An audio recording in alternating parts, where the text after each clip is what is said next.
Geger, pihak kuasa hukum Peggy Setiawan mengapresiasi sikap Hotman Paris Hutapea selaku kuasa hukum pihak keluarga almarhumah Vina yang menolak permintaan pihak ayah almarhum Eki agar menjadi kuasa hukumnya. Apalagi Hotman Paris pun juga mengungkap bahwa kehadiran oknum polisi utusan ayah almarhum Eki tersebut terkandung pesan terselubung bahwa Peggy Setiawan adalah pelaku. Sikap Hotman yang tidak mau berkompromi dalam menegakkan kebenaran dalam kasus kematian Vina dan Eki disambut gembira oleh pihak kuasa hukum Peggy Setiawan.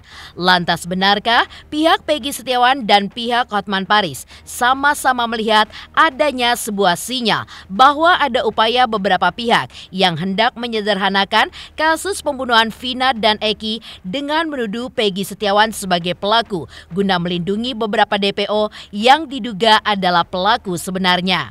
Seperti apa sikap pihak kuasa hukum Peggy Setiawan atas desakan pihak Hotman Paris kepada Presiden Joko Widodo agar dibentuk tim pencari fakta independen dalam menyelidiki kasus pembunuhan Vina dan Eki? Pemirsa, bersama Intens Investigasi, kami hadirkan kabar terkini, terpercaya, dan teraktual. Tetapi sebelumnya, jangan lupa untuk like, subscribe, dan juga share channel YouTube ini.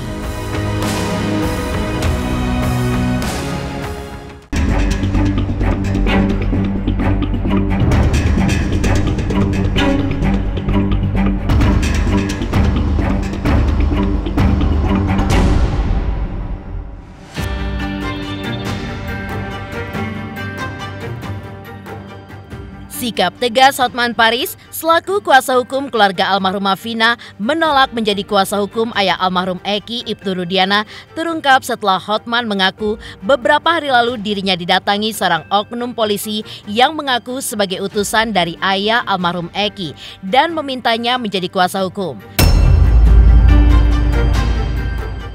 Bahkan diungkap pula oleh Hotman bahwa kedatangan utusan ayah almarhum Eki tersebut diakuinya ada pesan terselubung bahwa pelakunya adalah Peggy Setiawan.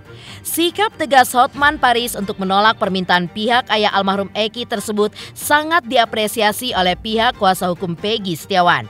Pasalnya, pihak kuasa hukum Peggy Setiawan melihat sikap Hotman yang tidak mau berkompromi dalam menegakkan kebenaran. Kami juga sangat mempertanyakan atas perilaku dan sikap dari Pak Rudiana, bapak dari almarhum Eki. Begitu kami ditunjuk sebagai kuasa hukum dari keluarga Vina, kami langsung mencoba berkomunikasi dengan Bapak Rudiana untuk saling tukar pikiran karena anaknya kan yang korban si Eki. Tapi kami tidak ditanggapi apapun. Tidak ditanggapi apapun. Namun tiba-tiba sekitar 4 hari lalu ada seorang oknum dan oknum polisi mengaku utusan dari Pak Rudiana ini mau menunjuk kami sebagai kuasa hukumnya. Tapi ada pesan terselubung di mana bahwa Pak Rudiana itu yakin pelakunya adalah Peggy. Ada apa nih? Kenapa baru sekarang bereaksi? Dan akhirnya kami dari tim hukum Nenona menolak menjadi kuasa hukum dari Pak Rudiana karena kami melihat mempertanyakan ada apa. Padahal dialah yang dari awal mengikuti kasus ini. Itu kan baru dugaan ya. Tapi kalau lakukan seperti itu, wah, ingat bahwa kita manusia ini bukan cuma mau hidup di bumi ini aja. Satu waktu semua manusia pasti mati. Dan tidak ada satu manusia, kalau ditanya satu manusia pun, tidak ada yang tidak mau masuk surga. Semua orang mau masuk surga. Jadi hati-hati dalam memberikan statement. Hati-hati dalam melakukan sesuatu. Karena Tuhan juga, mata Tuhan itu ada di mana-mana. Dia melihat perbuatan baik dan perbuatan jahat kita. Saya sangat mengapresiasi karena saya melihat bahwa statementnya dia juga bagus sekali, bahwa dia bilang saya lebih kaya dari bupati itu, kan bahasanya, saya cuma mengulang aja bahasanya Bang Hotman. Saya lebih kaya dari bupati itu, saya lebih kaya dari kalian yang mau menyuap-nyuap saya. Itu kan dia bahasanya, dia kan begitu. Jadi ya itu luar biasa itu. Dan memang kan Bang Hotman ini kan susah untuk disogok-sogok. Tabir misteri yang masih menyelimuti penyebab kasus pembunuhan Vina dan Eki mendorong sejumlah pengacara, diantaranya Hotman Paris Hutapea, Otto Hasibuan, dan masih banyak lagi terjun langsung untuk menangani kasus tersebut. Seperti diketahui, Hotman Paris pun telah meminta Presiden Jokowi untuk membentuk tim pencari fakta independen yang beranggotakan ahli hukum dari berbagai kampus ternama agar kasus ini pun bisa diungkap dengan jelas. Lantas, seperti apakah tanggapan pihak kuasa hukum Peggy Setiawan atas langkah Hotman Paris tersebut? Benarkah pihak kuasa hukum Peggy Setiawan justru mendukung usulan tersebut? Setelah mengamati perkembangan penyidikan, kalaupun nanti perkara ini dibawa ke pengadilan, di mana Peggy sebagai tersangka, maka motivasi dan fakta sebenarnya secara keseluruhan dari kasus ini tidak akan terbongkar. Apa yang terjadi tidak terbongkar. Apa yang terjadi tidak terbongkar. Sementara yang apakah benar fiktif atau tidak akan lagi ditindaklanjuti. Maka kami dari tim Hotman 911 yang sebagai kuasa hukum dari keluarga Vina berpendapat kasus ini sebaiknya penyidikannya sementara ditunda dulu agar Pak Jokowi membentuk tim pencari fakta yang netral, terutama dari para ahli hukum pidana dari universitas, untuk menyelidiki fakta sebenarnya, dan setelah terkumpul nanti baru diserahkan kepada penyidik untuk dilanjutkan ke kejaksaan dan persidangan. Kami menghimbau kepada Bapak Presiden Jokowi agar membentuk tim pencari fakta dari kalangan universitas yang ahli-ahli hukum pidana untuk menyelidiki dari mulai tahun 2016 sampai sekarang. Sebelum Bang Hotman Paris mengatakan itu, saya sudah lebih dulu buat tim investigasi. Tim investigasi yang diketuai oleh Bapak Kombes Pol Jidin Siagian SHMH. Dan ini bukan kaleng-kaleng ketua tim investigasi kami. Karena sejak jadi polisi mulai dari pangkat sersan, itu sudah direserse sampai dia pensiun kombes, itu direserse. Jadi dia sudah menginvestigasi dan data yang kami temukan di lapangan itu valid sekali. Makanya kemarin, wah, Bang Hotman ini bikin statement seperti ini, waduh, saya mendukung sekali. Tanyakan ke Kapolri. Saya sudah menyampaikan agar kasus itu betul-betul dikawal dan transparan, terbuka semuanya. Pihak kuasa hukum Peggy Setiawan yang dijumpai oleh tim intens investigasi tadi malam juga mengungkapkan bahwa dirinya sangat mengapresiasi sikap para pengacara top tanah air seperti Hotman Paris, Otto Hasibuan, dan sebagainya yang rela mau menangani kasus kematian Vina dan Eki, dan juga para terpidana yang kini mendekam di penjara yang diduga bukan pelaku sebenarnya dari kasus tersebut. Kasus dari Peggy Setiawan ini memang dia wajib dibantu, ditolong, karena pertama dia orang susah, yang kemudian dia juga adalah tulang punggung keluarga, dan kita sudah meyakini, kita sudah pelajari betul-betul bahwa anak ini tidak bersalah, makanya kita mau menolong. Kalau enggak, ngapain kita buang-buang waktu juga. Kita sepakat dengan polisi untuk menindak tegas pelaku dan pembunuhan. Tetapi harus orang yang tepat. Jangan klien kami dikorbankan.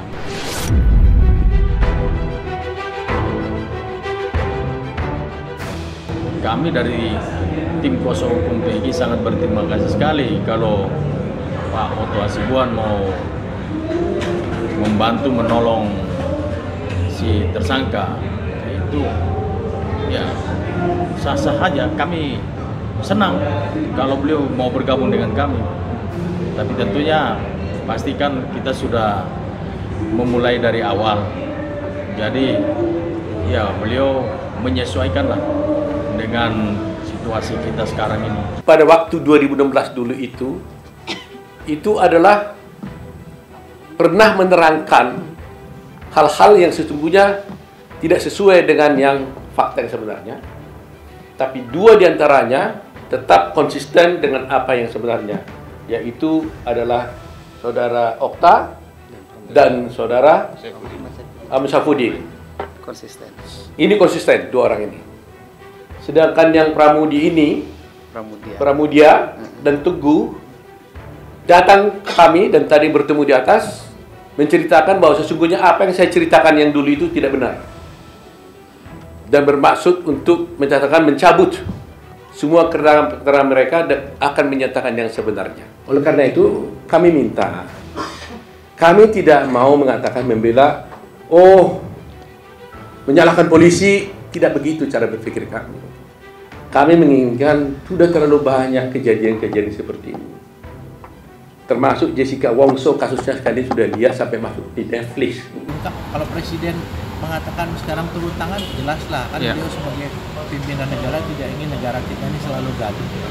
Dan kasus ini kan sebetulnya menurutnya kasus biasa. Dalam arti kata bukan teroris, bukan kasus korupsi yang besar.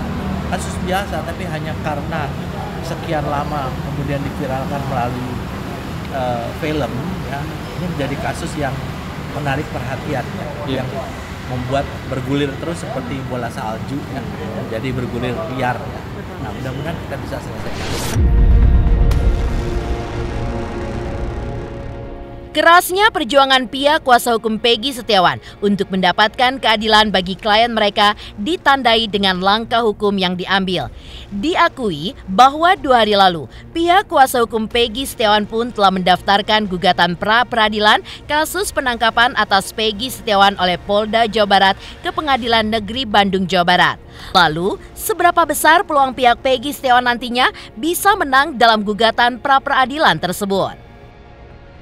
Ya, kemarin itu teman-teman saya sudah pergi mendaftar di pra-peradilan di Pengadilan Negeri Bandung dengan nomor perkara pra-peradilan nomor 10 pidana pra-peradilan 2024 Pengadilan Negeri Bandung.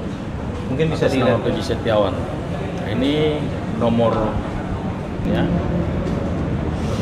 Nah, mestinya sih hari ini katanya dapat jadwal, tapi sampai sekarang belum terupdate lagi dari teman-teman bahwa hari apa untuk sidang perdananya. Jadi saya juga lagi menunggu, kemungkinan bisa sebentar ini, biasakan kita share ke grup. Jadi saya tanya, belum ada informasi dari Pengadilan Negeri Bandung kapan mulai sidang pra-peradilan ini. Kita juga minta supaya seluruh masyarakat Indonesia mengawal ini sampai kepada hakim sekalipun. Kami sudah tadi tim kami ada pergi ke hakim komisi yudisial untuk pada saat pra-peradilan nanti kita meminta supaya komisi yudisial juga kawal ini perkara sehingga tidak ada dusta di antara kita. Jadi tidak ada tersangka lain, namun apabila nanti di kemudian hari muncul tersangka lagi, ya kami akan periksa. Tapi sejauh ini, fakta di dalam penyidikan kami, tersangka atau DPO adalah 1, bukan 3. Jadi semua tersangka jumlahnya 9, bukan 11. 8 melakukan persetubuhan, yang 1 tidak. Apabila masyarakat mendapat informasi terkait masih adanya tersangka lain dalam perkara pembunuhan Vina Eki atau Vina Rizky, dapat menginformasikan kepada penyidik di Treskrimum Polda Jabar dengan disertai bukti-bukti. Pihak kuasa hukum Peggy Setiawan mengapresiasi usaha yang dilakukan Hotman Paris yang menolak tawaran menjadi kuasa hukum ayah almarhum Eki, Ibtu Rudiana. Lantas, seperti apa pula pernyataan pihak kuasa hukum Peggy Setiawan terkait kliennya yang sudah menjalani tes psikologi, hingga ayah almarhum Eki, Ibtu Rudiana yang telah menjalani pemeriksaan pihak Propam Mabes Polri. Pemirsa Intens Investigasi, jangan lupa saksikan terus Intens Investigasi. Dan pastikan jangan lupa untuk like, subscribe, share, dan komen. Tim redaksi Intens Investigasi juga mengucapkan banyak terima kasih kepada semua subscribers hingga kanal Intens Investigasi kini sudah mencapai 3 juta subscribers.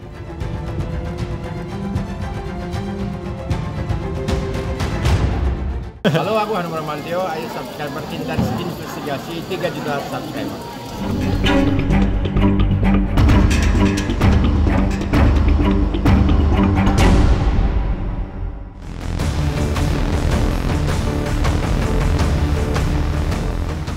Tajamnya pro kontra netizen atas sosok Peggy Setiawan yang ditetapkan sebagai tersangka dan kini ditahan Polda Jawa Barat mendorong pihak Polda Jawa Barat lebih berhati-hati.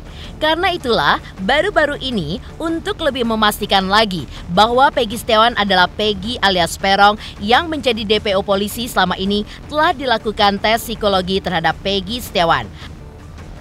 Hal itu pun dibenarkan oleh kuasa hukum Peggy Setiawan yakni Tony RM bahwa Peggy telah menjalani tes psikologi yang dilakukan oleh Polda Jawa Barat.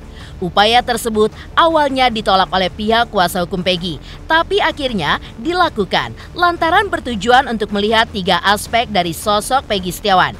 Dan kabarnya Peggy Setiawan masih akan menjalani pemeriksaan lanjutan oleh penyidik Polda Jawa Barat. Di antaranya pemeriksaan pengetesan poligraf atau tes kebohongan.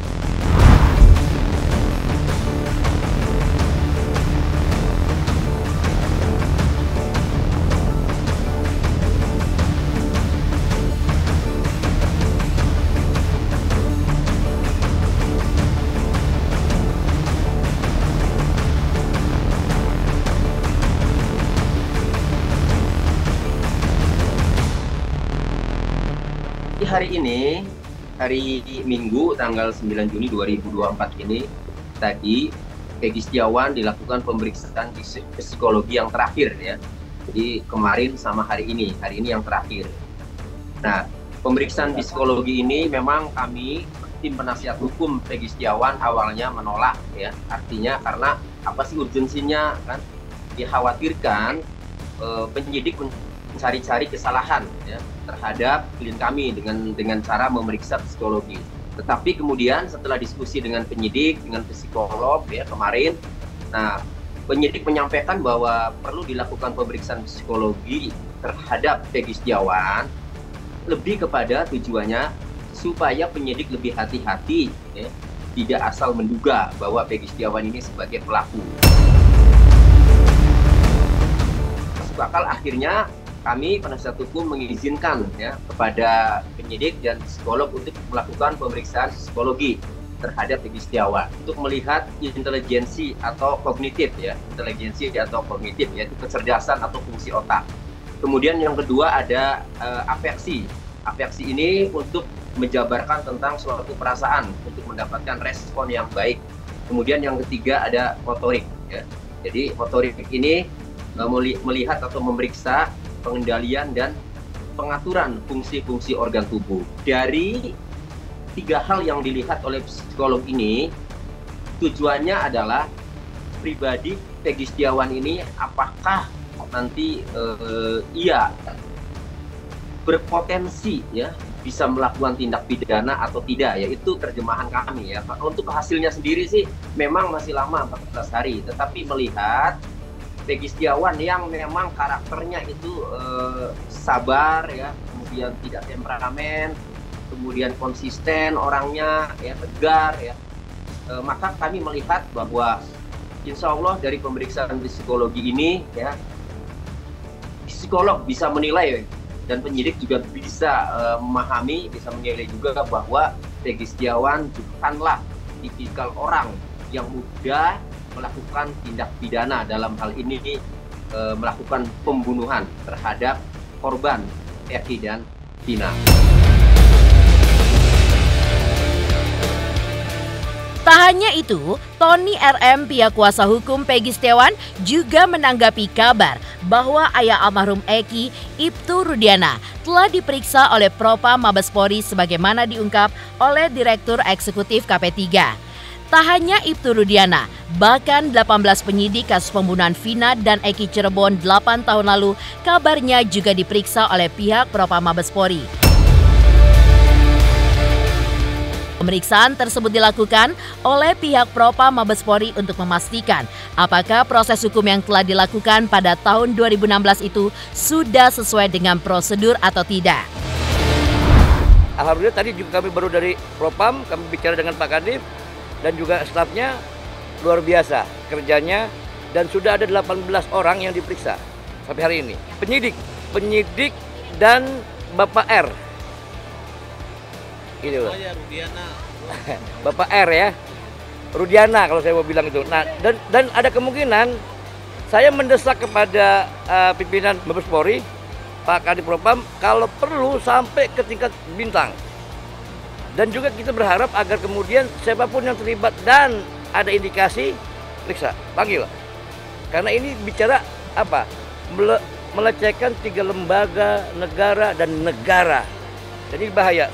Saya sebagai kuasanya Peggy Setiawan, kami sebagai penasihat hukum Peggy Setiawan akan melakukan tindakan hukum nanti. Kalau sampai kami pelajari ada tuduhan-tuduhan ya, yang berpotensi bisa dipidana. Karena senjata kita ini sudah banyak, Peggy Setiawan itu bukan Peggy alias Terong, bukan pelaku pembunuhan, maka tetaplah kita akan proaktif, akan berjuang ya. Di tiap tahap kita akan berjuang. Makanya sudah kami ajukan permohonan gelar perkara khusus semata-mata biar transparan, biar penyidik menunjukkan alat buktinya apa, 2 alat buktinya kan itu. Kemudian di Prapid juga, gugatan Prapid di pra-peradilan sama. Itu penasaran kami kepada penyidik yang belum memberitahu alat buktinya apa sehingga digugat Prapid biar menunjukkan ke persidangan. Saya kira itu bagus sekali ya, itu adalah bukti daripada transparansi pihak kepolisian dalam mengungkap kasus ini walaupun tidak ada pengaduan kan gitu. Mereka seperti Kompolnas, Propam, karena memang ini sudah menjadi atensi publik, ya, mereka memeriksa seperti Ibtu Rudiana dan lain-lainnya. Mereka akan memastikan apakah proses hukum yang dijalani pada tahun 2016 itu telah sesuai prosedur yang berlaku atau tidak. Nah, itulah gunanya proses pemeriksaan tadi.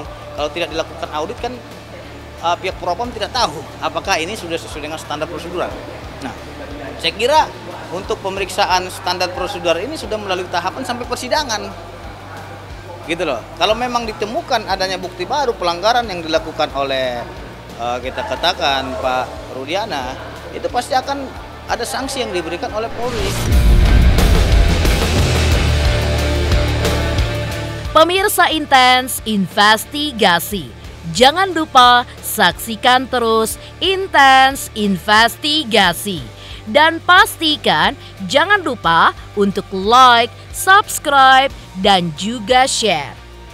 Tim redaksi Intens Investigasi juga mengucapkan banyak terima kasih kepada semua subscribers hingga kanal Intens Investigasi kini sudah mencapai 3 juta subscribers.